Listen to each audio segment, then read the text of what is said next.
one of the things which is always seems to be a shame, in particularly in my job, is that you'll see things which look really good and really interesting on the technical side, but they don't necessarily translate into lap time. And I think the Williams is a classic example of that over the past few years.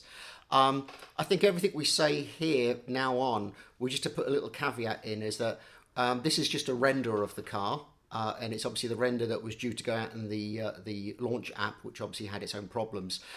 Williams are quite famous for actually being kind of willfully misleading in a polite way with their launch renderings. They do hide technical detail with these renders.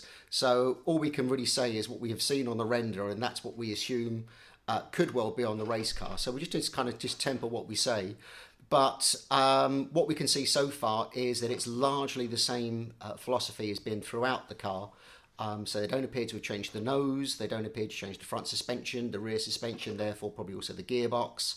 And even the side pod philosophy is quite similar as well. So lots very similar on the Williams. For me, the key areas that I've noticed that are slightly different, probably related to the floor changes. So this year the floor tapers in slightly before the rear wheels, and then all of the slots and the add-ons in that area have been banned, and also the detail around the rear brake ducts and the diffuser fences have all changed. Lost a lot of downforce. They've also lost a lot of airflow control along the edge of the floor and into the diffuser.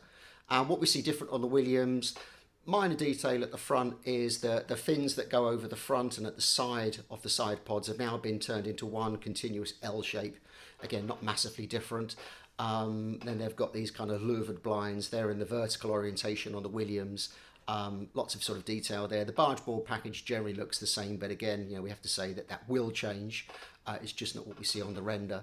So little changes there. And then we go on to the side pods themselves, which look pretty much just a development of what we saw last year. And for in my opinion, if I was drawing or designing an F1 car, I would probably follow the Williams philosophy of side pod, which what Racing Point did last year. So you have the side pods as narrow as possible, and those outer portions then taper down very rapidly, but they actually merge smoothly into the floor. So the downwash that comes over the bodywork, which is what these fins around the front of the side pods are all there to try and help the airflow keep attached, just directs all the airflow down over the side pods to the diffuser, which for my money is the way that I would want to direct the airflow. Obviously other teams have got slightly different solutions in very slightly different ways. Interesting that Aston Martin didn't follow the completely tapered to the floor philosophy that they had with Racing Point last year, and as Williams appear to have carried over, but we will see. With that design, obviously they've got to get the hot air out of the radiators and out through the tail of the car at the end of the Coke bottle.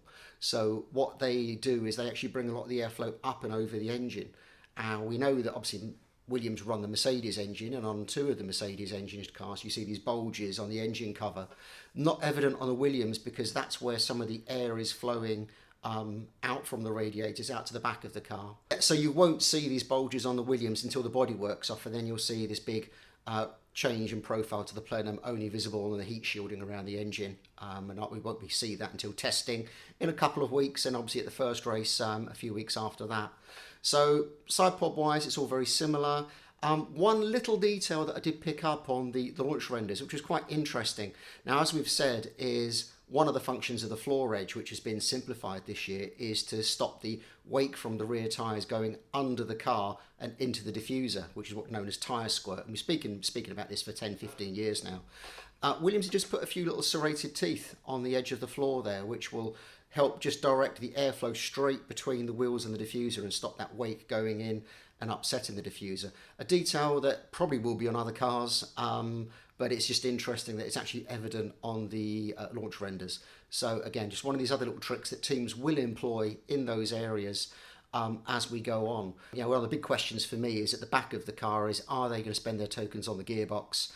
This is the last year of the Williams gearbox. They're actually going to run the Mercedes rear end from 2022 onwards. Obviously big regulation changes, and I don't think there's a lot of performance to be gained in the sort of the design and the packaging in terms of strength, stiffness. It does tie you in with some suspension geometry, but clearly Mercedes have been doing a very good job with that for the past few years, both in terms of performance and tyre management. So this will be the last year of the Williams gearbox. Therefore, I guess we could probably say that they'll keep with their aluminium casing, which now is unique in Formula One. Everybody else has gone to carbon fibre, and they've gone to the cartridge setup. Williams, as far as I can see, are the only team still running a cast aluminium gearbox where the gearbox is actually, or the gear cluster is actually within that main casing. Everyone else has gone to the cartridge setup. Therefore, we can presume that they won't change the rear suspension, certainly to like the reversed wishbone that we've seen on the Mercedes, now on the Racing Point, and the Red Bull potentially as well. So little changes there. Again, we'll have to see what actually appears on the genuine race car. The winter's been good. It's been great to have some time off. Obviously, last year was a very intense season with 17 races compact into 6 months.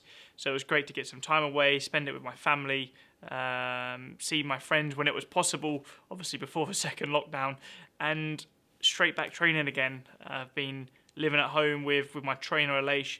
He's been working me hard, keeping a close eye on me, but raring to go again. First impressions of the new car were good. It was a wet, cold, rainy day in Silverstone, so it always makes it a little bit tricky, and obviously we were only there for a promotional day, but first impressions were good, no issues, the day ran smoothly, so it was a good start. We definitely see some differences on the simulator versus the 2020 car. It's looking promising. Obviously the simulation is one thing, hopefully we can bring that into the real world, but obviously until we get to Bahrain and we step foot into that qualifying session on Saturday afternoon, nobody's going to know. Really excited to be going back to a couple of the circuits we visited last year, some of the new circuits, Portimao, Imola. Obviously I had a bad experience in Imola, but nevertheless an amazing circuit. Portimao likewise, an amazing track, great racing. So that's going to be fun, and also at the start of the season. So again, they're two to look forward to. I've had a lot of contact with Jost since his arrival. Amazing guy, loads of experience in motorsport, knows what he's doing. He brings a great energy into the team. A great new addition, and I think again the start of something new for the team. To be the new CEO for the team feels absolutely fantastic, and I said when I was appointed beginning of February that I'm really honored to have this appointment and to be the CEO of Williams. It's a team with such a heritage, with such great success, and having been a Formula One fan since my early childhood, of course I followed Williams all the time through, and I would have never dreamt of becoming the CEO of Williams, and I think that it's more than a dream come true. The ambitions for the team is, for sure, at the final objective must be to win races again and to win championships. I think there is no doubt, and that what through my first weeks with the team that I found that everybody wants and is really eager for and is willing to fight for. And I think with the new owners, the Doralton, they are fantastic people. They really want the team to be back at the top of Formula One. They support on the financial side, on the mental side. That's absolutely fantastic to work with them, and I think they are the basis that the team can move up the grid. For the 21 season, we want to close the gap to the top. I think that's what we want to really fight for. As I mentioned before, the regulation didn't allow huge changes, so we have to run what we have.